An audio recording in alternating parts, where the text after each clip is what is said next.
அஸ்ஸலாமு அலைக்கும் வரஹ்மத்துல்லாஹி வபரகாத்துஹு. வணக்கம். நாம் இன்று தரம் 11 மாணவர்களுக்கு இறுதியாக பங்குச்சந்தை சம்பந்தமான விடயத்தை பற்றி பார்த்தோம். இன்று அந்த பாடத்திற்கு அடுத்த அலகு நடுப்புள்ளி தேற்றம், அதற்கு அடுத்த அலகு வரைவு. இந்த 2 அலகையும் விட்டு சமன்பாடுகள் என்ற தலைப்பை பற்றி தான் பார்க்க இருக்கின்றோம். அப்போ இந்த வரைவு அடுத்தது நடுப்புள்ளி தேற்றம், இந்த 2 அலகையும் இந்த செகண்ட் டேமுக்குரிய ஏனைய பாடங்களை படித்து முடித்த பிறகுதான் உங்களுக்கு நடுப்புள்ளி தேற்றமும் வரைவு என்ற பாடமும் கற்றுத்தரப்படும் என்பதை கூறிவிட்டு, இந்த சமன்பாடு என்ற அலகு மிக முக்கியமான ஒரு அலகு. இந்த சமன்பாடுல பிள்ளைகள் 3 சிறிய தலைப்புகள் காணப்படுகின்றது. எளிய சமன்பாடுகளை எவ்வாறு தீர்ப்பது, ஒருங்கமை சமன்பாடுகளை எவ்வாறு தீர்ப்பது, இருபடி சமன்பாடு, அதில் அந்த ஒருங்கமை சமன்பாடும் இருபடி சமன்பாடும் பார்ட் 2ல ஏ பார்ட்டில் வரக்கூடிய ஃபுல் கேள்வி. ஒருங்கமை சமன்பாட்டில் ஒரு ஃபுல் கேள்வி வரும், இருபடி சமன்பாட்டில் ஒரு ஃபுல் கேள்வி வரும். ஸோ 20-22 மார்க்ஸ் வரக்கூடிய ஒரு தலைப்பு தான் இந்த சமன்பாடு. தரம் 10லையும் சமன்பாடு என்ற அலகு இருக்கு. அந்த பார்ட் 1ல் வரக்கூடிய எளிய சமன்பாடுகளை எவ்வாறு தீர்ப்பது என்பதை பற்றி நாம் படித்திருக்கின்றோம்.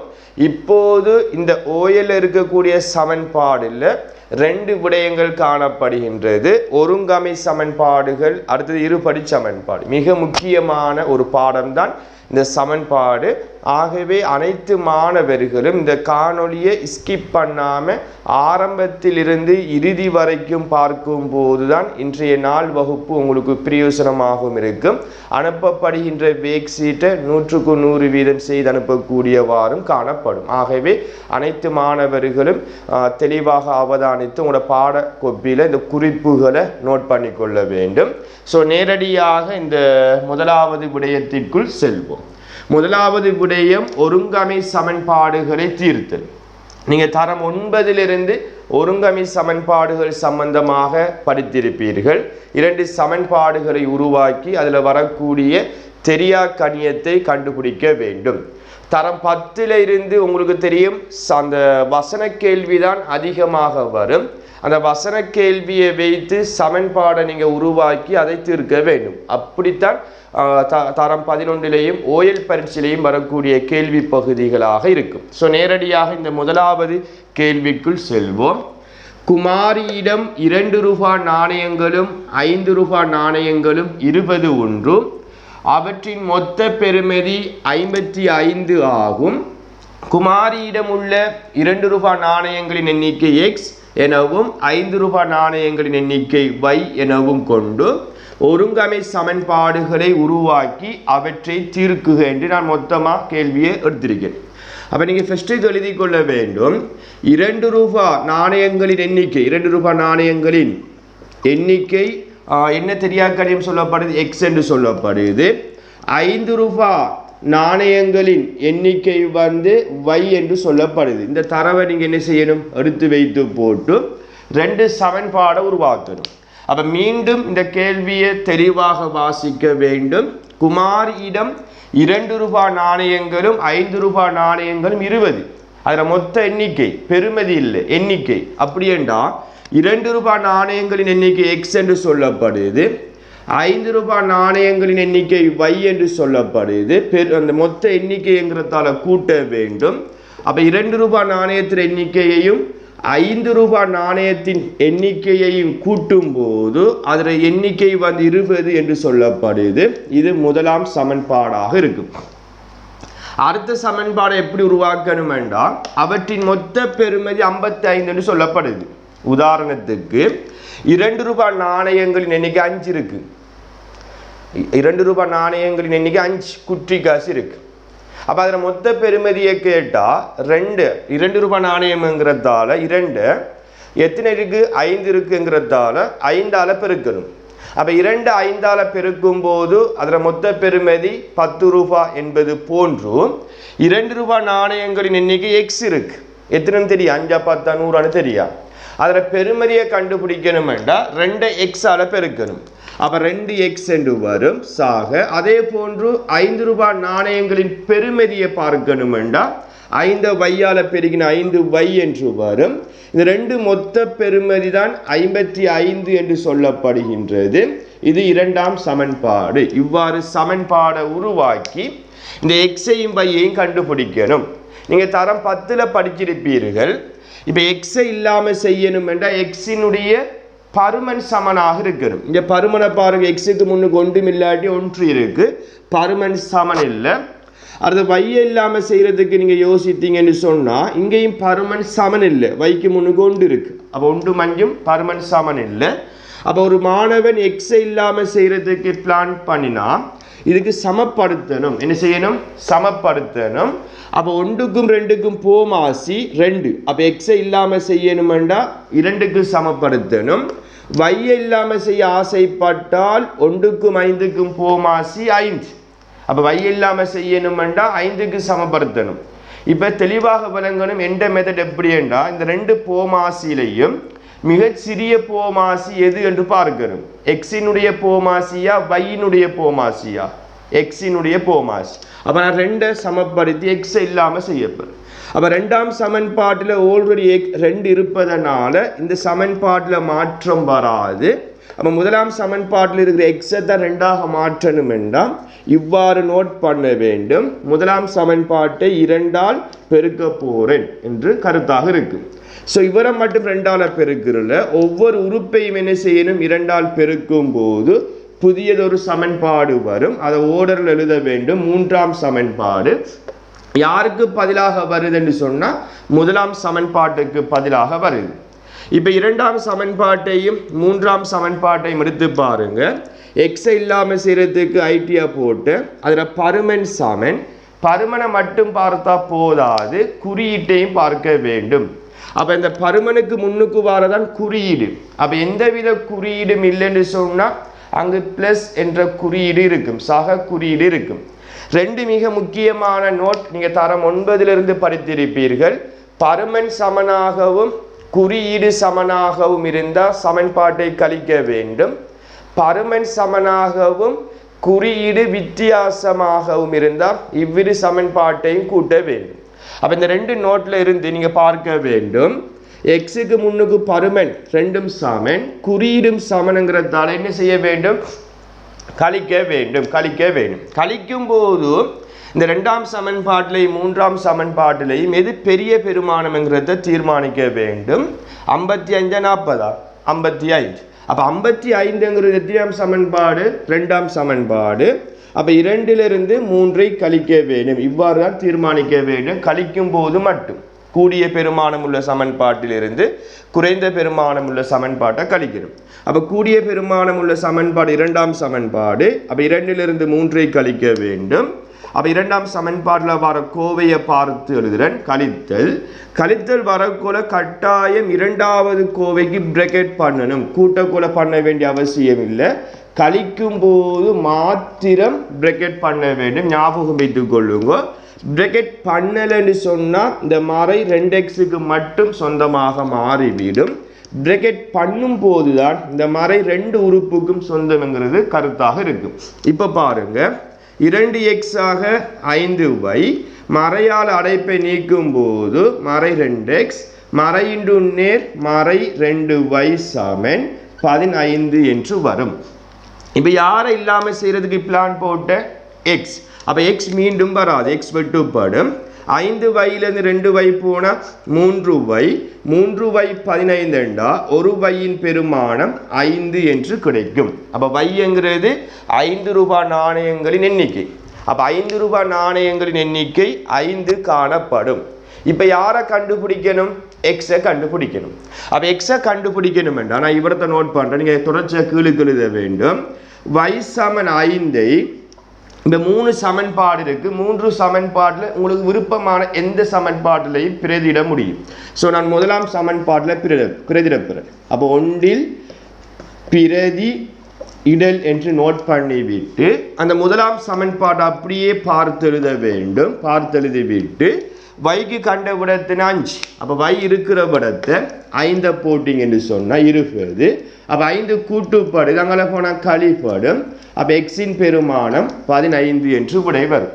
அப்போ இறுதியாக எழுத வேண்டும் 2 ரூபாய் நாணயங்களின் எண்ணிக்கை 15 5 ரூபாய் நாணயங்களின் எண்ணிக்கை 5 என்று இறுதியாக அந்த வசனத்தை நோட் பண்ணி அந்த விடையை போட்டுக்கொள்ள வேண்டும். இரட்டை அடைப்புக்குள் எழுதக்கூடாது. காரணம் எக்ஸும் வையும் என்கிறது என்ன என்று தெளிவாக சொல்லப்பட்டிருக்குங்கிறதால இவ்வளவு விடயத்தை நீங்கள் நோட் பண்ண வேண்டும். இதுதான் ஒருங்கமை சமன்பாடு 10ஆம் ஆண்டில் படிக்கப்பட்ட விடயம்.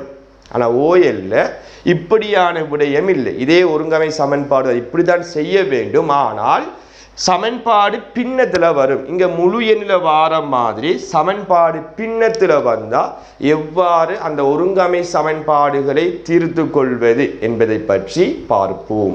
இப்போ ஒரு தலைப்பை பாருங்கடா, பின்ன வடிவிலான குணகங்களை கொண்ட ஒருங்கமை சமன்பாடு. இப்போ இதுக்கு முதல் பார்த்த சமன்பாட்டில் முழு எண் அதோட குணகங்கள் முழு எண்ணில் காணப்பட்டது. இப்போது பின்ன வடிவத்தில் வந்தால் எவ்வாறு இதை தீர்த்து கொள்வது?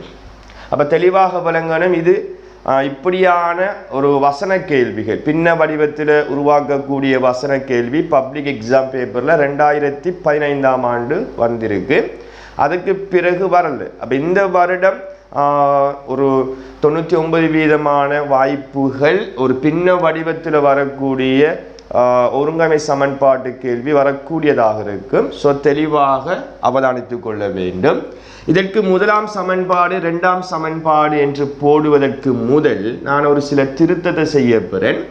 இப்படி தான் உங்களுக்கு கேள்வி ஒன்று வருது என்று சொன்னால், இந்த ஏ என்கிற தெரியாக்கணியம் இந்த பின்னத்தில் தொகுதி எண்ணுக்கு சொந்தம், மேலுக்கு வர பெருமானத்துக்கு சொந்தம். ஸோ நான் எப்படி எழுத போகிறேன்டா 3a/5 சாக இந்த பி யாருக்கு சொந்தம் 1க்கு. ஸோ நான் b/3 சமன் 3. இதுதான் முதலாம் சமன்பாடு என்று நோட் பண்ணுறேன். நீங்கள் இப்படி வச்ச மாதிரி நோட் பண்ணலாம், பிரச்சனை இல்லை. ஆனால் இந்த விடயத்தை நீங்கள் விளங்கி கொள்ள வேண்டும்.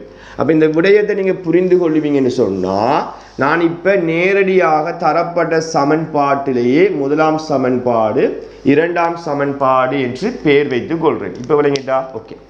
இப்போ ஏக்கு முன்னுக்கு வர குணகத்தை பாரு, பருமனை பாரு, சமன் இல்லை. ஏயை மட்டும் பார்த்து முடிவு செய்யக்கூடாது, பியையும் பார்க்க வேண்டும். பியினுடைய குணகம் பருமனை பாருங்கன்னா சமன், பின்னத்தில் இருந்தாலும் சமனாக இருக்கு. பருமன் சமனாக மட்டும் இருந்தால் போதுமா? இல்லை, குறியீட்டையும் பார்க்கணும். சமனான குறியீடு பிளஸ் பிளஸ் மறையாக இருந்தால் என்ன செய்யணும்? கழிக்க வேண்டும் என்று சொல்லியிருக்கேன். வித்தியாசமான குறியீடாக இருந்தால் கூட்ட வேண்டும். அப்போ இதற்கு முன்னுக்கு வர அடையாளத்தை பாருங்கடா, வித்தியாசம். சக சய சய சக இப்படி வந்தால் வித்தியாசம்.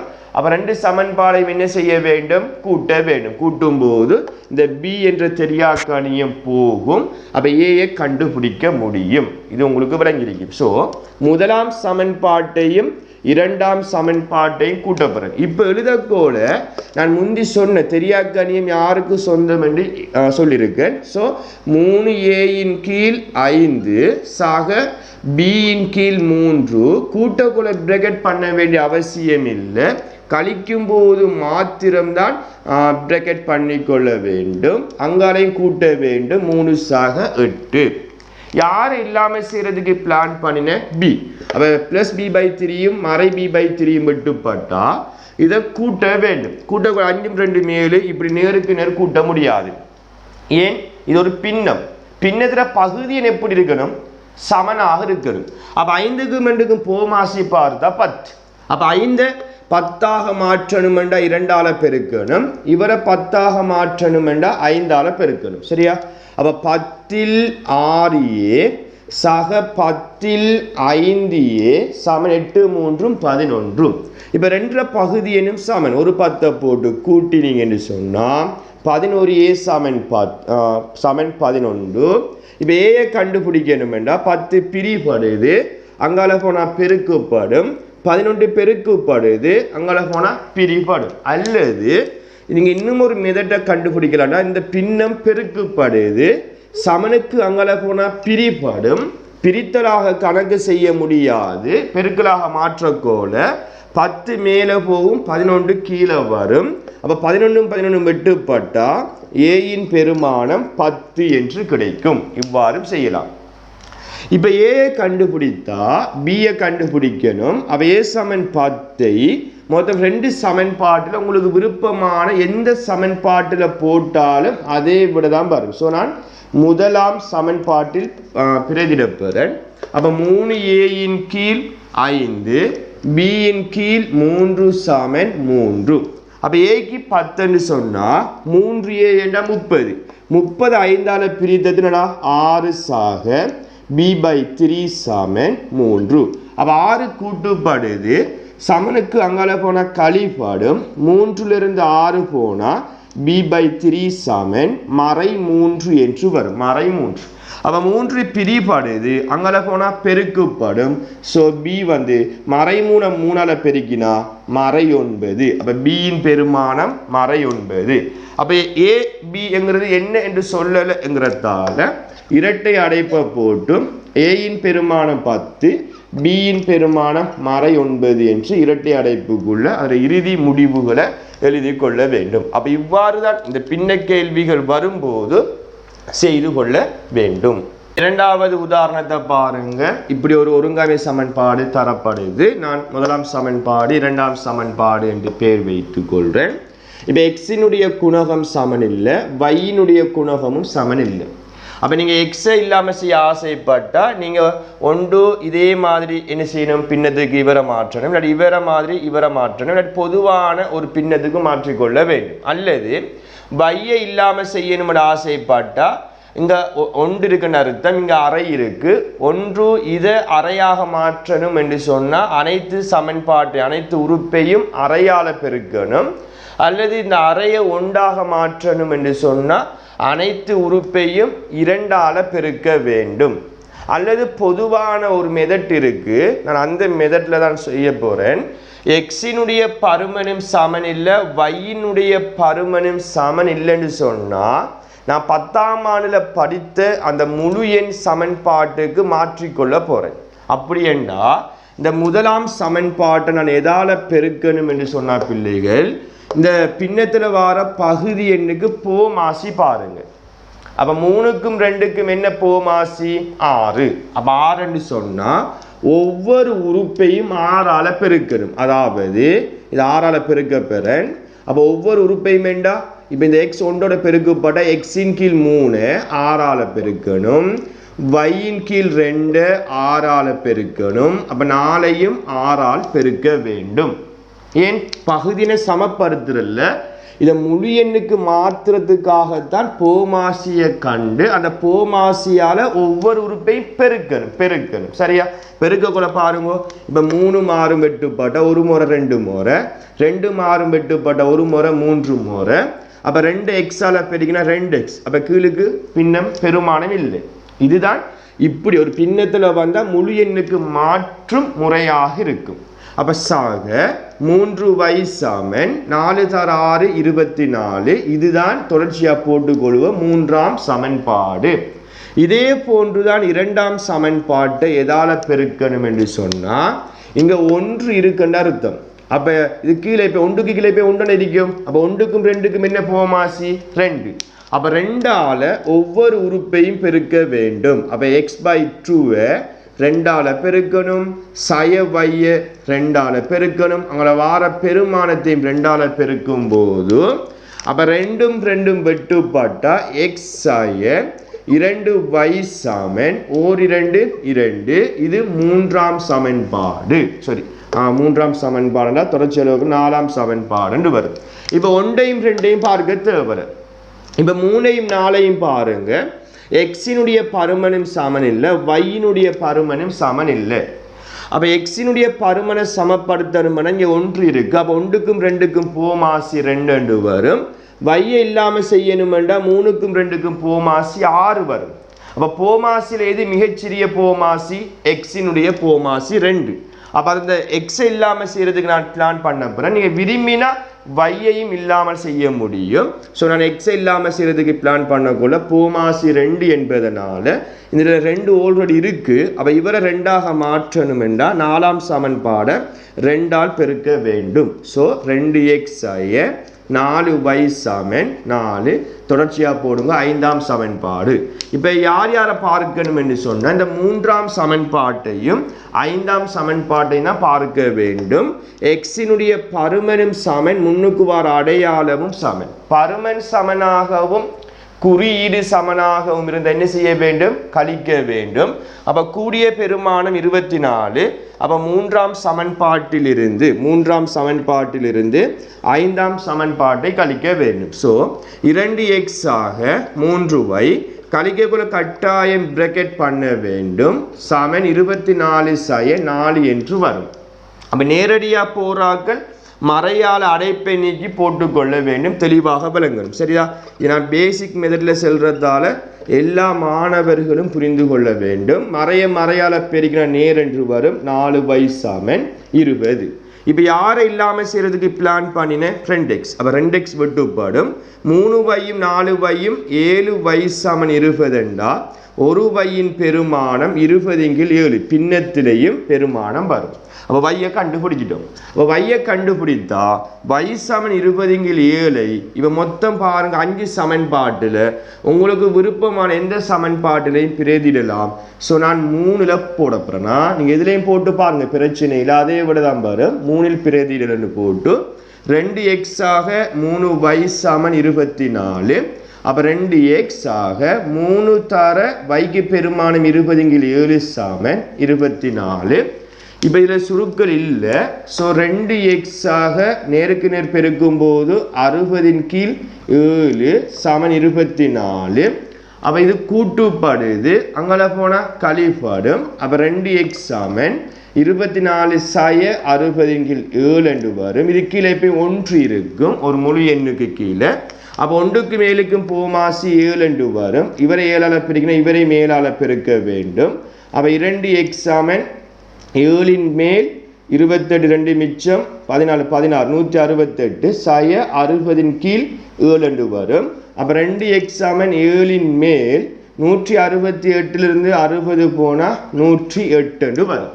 இப்போ ஒரு எக்ஸின் பெருமானம் கண்டுபிடிக்கணும்னா 2 பெருக்கப்படுது. அங்கால போனால் பிரிப்படும் 2ஆல். அப்போ பிரித்தலாக செய்ய முடியாது. அப்போ 108/7 பெருக்கலாக மாற்றும் போது 2க்கு கீழே போய் 1 இருக்கும். அந்த 1 மேலே போகும், 2 கீழே வரும். இப்போ யார் யாரை சுருக்கலாம் என்றால் 2ஐயும் 108ஐயும் சுருக்கலாம். ஒரு முறை 54 முறை. இனி சுருக்க முடியாது. அப்போ எக்ஸின் பெருமானம் 54/7 என்று வரும். பின்னத்திலையும் வரும். அப்போ நீங்கள் சரியா அந்த சுருக்களை மெயின்டைன் பண்ண வேண்டும். அப்போ எக்ஸின் பெருமானம் 54/7, yயின் பெருமானம் 20/7 என்று கடைசி விடை கிடைக்கும். அப்போ இவ்வாறு சுருக்களை மேற்கொள்ள வேண்டும்.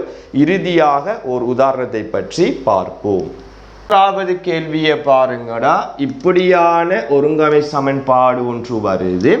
அப்போ ஃபர்ஸ்ட்டுக்கு பேர் வைத்துக் கொள்வோம். இது 1ஆம் சமன்பாடு, இது 2ஆம் சமன்பாடு.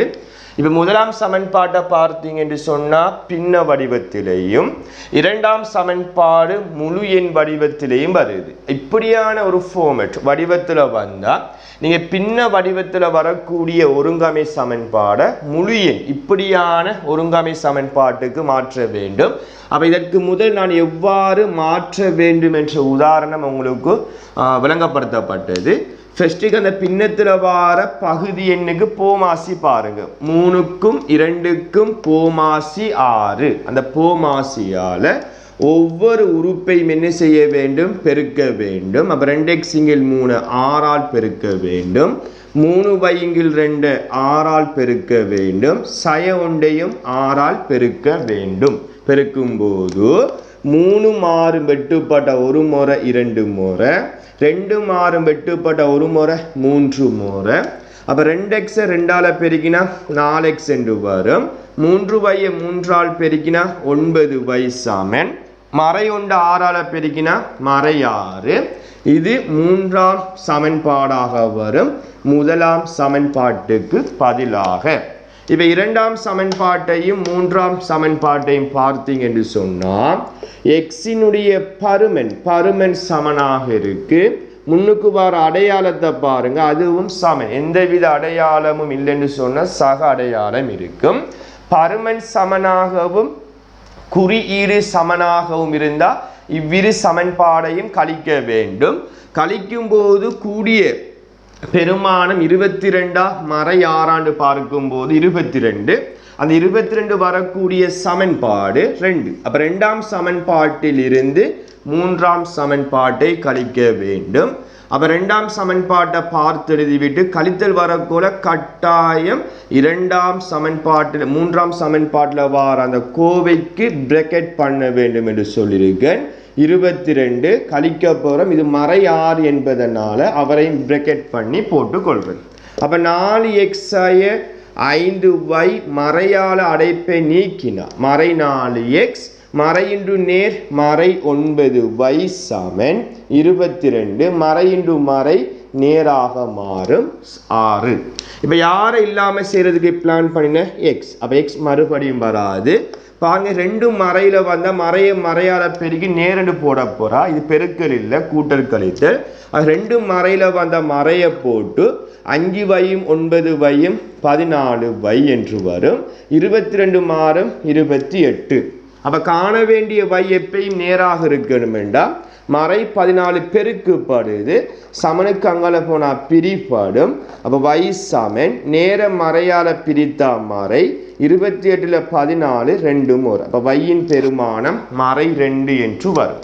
இப்போ யாரை கண்டுபிடிக்கணும்? எக்ஸை கண்டுபிடிக்கணும் என்று சொன்னால் இவரத்தை நோட் பண்ணிக்கொள்கிறேன். y சமன் மறை 2 y சமன் மறை 2 நான் 2இல் பிரதியிடப்படுறேன். 2ஆம் சமன்பாட்டில் பிரதி இடப்படுறேன். பிரதி இடல் எழுதி போட்டு 4x 5y சமன் 22. அப்போ 4x 5 தர yக்கு கண்டுபிட மறை 2 22. அப்போ 4x மறை இன்று மறை நேர் I2 10 22 கூட்டுப்படுது கழிப்படும். அப்போ 4x சமன் 12. அப்போ ஒரு எக்ஸின் பெருமானம் 3 என்று வரும். அப்போ இறுதியாக நீங்கள் என்ன செய்யணும்? இரட்டை அடைப்பை போட்டும் எக்ஸின் பெருமானம் 3 y-இன் பெருமானம் மறை 2 என்று சமரி எழுதி கொள்ள வேண்டும். அப்போ இவ்வாறு தான் பின்ன வடிவத்தில் வரக்கூடிய ஒருங்கமை சமன்பாடுகளை தீர்த்து கொள்ள வேண்டும். அப்போ சொல்லப்பட்ட அனைத்து விடயத்தை உங்களோட கொப்பில் பிரதியிட வேண்டும்.